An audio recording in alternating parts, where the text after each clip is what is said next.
sama baginya. Beda pun bahasa, suku bangsa pun, satu Tuhan kita Yesus penebus. Sada doa mata si pangului,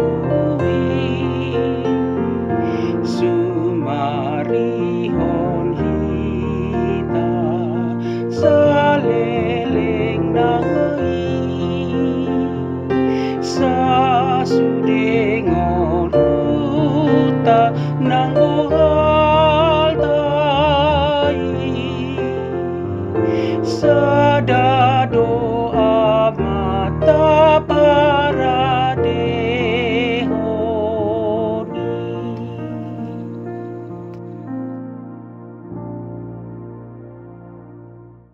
Kasih karunia dan damai sejahtera dari Allah di dalam Kristus Yesus Tuhan kita.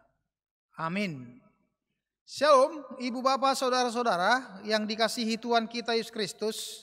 Bertemu kembali dengan renungan harian dari Gereja HKBP Maranatha Rawalumbu di hari Selasa tanggal 23 Maret tahun 2021.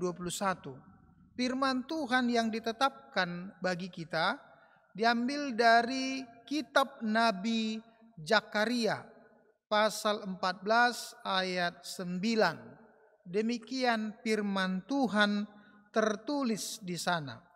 Maka Tuhan akan menjadi raja atas seluruh bumi. Pada waktu itu Tuhan adalah satu-satunya dan namanya satu-satunya.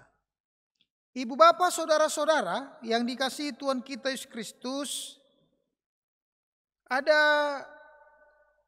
suatu pertanyaan yang kerap sekali dipertanyakan di dalam kehidupan kita ini, bahkan dilakukan dengan survei untuk mencari jawaban.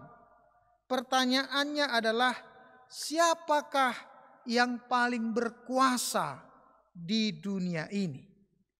Memang ada bermacam jawaban atau berbagai-bagai jawaban atas pertanyaan tersebut. Ada yang mengatakan bahwa orang yang paling berkuasa di dunia ini adalah Presiden Rusia yang bernama Vladimir Putin, yang sudah memimpin Rusia selama 4 periode, hampir 20 tahun. Bahkan kalau seandainya dilaksanakan lagi pemilihan, pasti dia yang akan terpilih, karena kepuasan rakyat Rusia memandang presidennya hampir di sekitar 70 sampai 80%. Berarti rakyat Rusia cukup puas dengan Presiden Vladimir Putin. Itu sebabnya dikatakan dia adalah orang yang paling berkuasa di dunia ini. Tapi ada juga yang mengatakan orang yang paling berkuasa di dunia ini adalah Presiden Republik Rakyat Cina atau Presiden Tiongkok yang bernama Xi Jinping, yang sudah menjadi negara adik kuasa. Kita tahu hampir seluruh dunia ini dihuni oleh orang-orang Cina. Jadi mereka memiliki jaringan yang sangat luas, bahkan menguasai perdagangan, ekonomi di tengah-tengah dunia ini. Tapi ada juga yang mengatakan orang yang paling berkuasa di dunia ini adalah pemimpin gereja Katolik yang bernama Paus Fransiskus. Karena jemaat Katolik hampir menguasai seluruh dunia ini. Jadi mereka memiliki jumlah jemaat yang sangat banyak. Bahkan kita tahu kalau Paus Fransiskus menyampaikan sesuatu, maka apa yang dikatakannya sudah menjadi kebenaran. Orang selalu menganggap apa yang dikatakan oleh Paus adalah sesuatu yang harus diikuti, yang harus dilaksanakan di dalam kehidupan ini. Mungkin ada juga jawaban-jawaban yang lain seperti Bill Gates atau orang-orang kaya yang pernah ada dan hidup sampai hari ini. Namun satu yang perlu kita ketahui, ibu bapak saudara-saudara, mereka yang berkuasa tadi yang saya sebutkan di atas adalah berkuasa dalam sisi-sisi tertentu.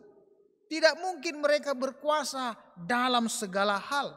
Dan tidak mungkin mereka berkuasa menguasai semua tempat, semua wilayah, atau semua negara. Artinya mereka juga memiliki keterbatasan. Lalu siapa sebenarnya yang paling berkuasa? Yang bisa menguasai seluruh kehidupan kita di dunia ini? Yang tidak pernah kekuasaannya dibatasi oleh wilayah, tidak pernah dibatasi oleh tempat. Ada satu pribadi yang kita kenal sampai hari ini.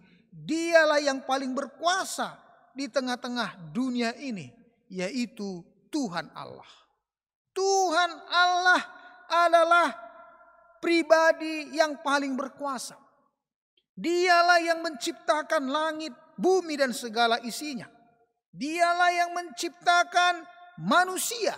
Dia juga menciptakan apa yang tidak ada menjadi ada di dalam kehidupan kita ini. Itulah nubuatan yang disampaikan oleh Nabi Zakaria. Nabi Zakaria menjelaskan, semua yang berkuasa di dunia ini tidaklah kekal. Semua pemimpin-pemimpin hebat di dunia ini tidak pernah abadi. Semuanya punya masa. Semuanya punya waktu yang datang silih berganti. Itulah kekuasaan yang ada di dalam kehidupan kita ini. Tetapi kekuasaan Tuhan tidak pernah datang silih berganti. Kekuasaan Tuhan selalu kekal sampai selama-lamanya. Bahkan kita yakini ketika dunia ini nanti tidak ada lagi, yang paling menentukan kehidupan di dunia ini bahkan sesudahnya adalah Tuhan Allah semesta alam. Oleh karena itu tidak ada gunanya kita menyombongkan diri. Tidak ada gunanya para pemimpin dunia ini menjadi congkak dan menjadi tinggi hati. Sehingga ada pemimpin-pemimpin yang ingin dipuja-puja, yang ingin disembah-sembah, yang ingin diambil hatinya. Sedangkan mereka semuanya itu adalah pemimpin yang punya batasan dan waktu di dalam dunia ini. Ibu bapak saudara-saudara, Nabi Zakaria menjelaskan sebenarnya kenapa Tuhan itu berkuasa. Ketika umat Tuhan pada waktu itu sedang berada di dalam pembuangan Babel, kita melihat umat Tuhan mengatakan bahwa ketika mereka dibuang ke tanah Babel, itu menunjukkan bahwa mereka memiliki Allah yang kalah. Tidak ada hubungan pembuangan mereka ke tanah Babel adalah menjadi tanda bahwa Tuhan itu juga kalah. Tidak. Tapi itu adalah karena diizinkan oleh Tuhan. Tuhanlah yang memperbolehkan sehingga umatnya dibuang ke tanah Babel. Dan kita tahu kerajaan Babel yang menghukum umat Tuhan, yaitu umat Israel, juga punya kejayaan yang sementara. Setelah kerajaan Babel akhirnya diruntuhkan kerajaan Asyur. Setelah kerajaan Asyur akhirnya diruntuhkan oleh kerajaan Romawi. Dan hari ini tidak ada lagi namanya kerajaan Romawi, karena kerajaan Romawi juga telah hancur. Tapi apa yang terjadi dalam kerajaan Allah? Tidak pernah hancur. Sampai hari ini kerajaan Allah tetap ada dan berdiri dalam kehidupan kita. Oleh karena itulah Nabi Zakaria mengingatkan kita supaya umat Tuhan kembali kepada Tuhan. Supaya umat Tuhan harus melihat kuasa Tuhan di dalam kehidupan kita. Dalam tradisi gereja-gereja, sebenarnya minggu-minggu ini kita merayakan yang namanya perayaan Kristus sebagai Raja. King of Kings, Raja dari segala raja. Dialah Raja yang telah dinyatakan oleh Bapa di sorga. Dan dia juga adalah Raja untuk masa penghakiman terakhir. Dialah Raja yang akan menentukan perjalanan kehidupan kita, baik di dunia ini dan setelah kita meninggalkan dunia. Oleh karena itu datanglah kita kepada Raja yang sesungguhnya, Tuhan yang paling berkuasa. Dialah Allah, Raja semesta alam. Karena itu kita harus selalu tunduk dan setia kepada Raja yang sesungguhnya. Amin. Mari kita berdoa. Terima kasih ya Tuhan, kami telah mendengarkan firman-Mu. Berkatilah kami Tuhan untuk tetap setia kepada Raja kami yang sesungguhnya, yaitu Yesus Kristus yang menjadi Allah, menjadi hakim sekarang ini dan nanti sampai selama-lamanya. Di sanalah kami ingin menyembah dan memuji namanya, supaya kami dilayakkan di hadapannya. Dunia ini memang punya penguasa. Dunia ini memiliki raja. Tapi dunia ini memiliki raja yang sementara. Tidak ada singgasana yang bisa bertahan sampai selama-lamanya. Hanya Allah kami, itulah Allah yang kekal sampai selama-lamanya. Berkati aktivitas kami satu hari Tuhan, berikan kami hikmat dan kekuatan dari Tuhan. Anugerah Tuhan kita Yesus Kristus, kasih setia dari Allah Bapa dan persekutuan Roh Kudus itulah senantiasa memberkati engkau sekalian. Amin.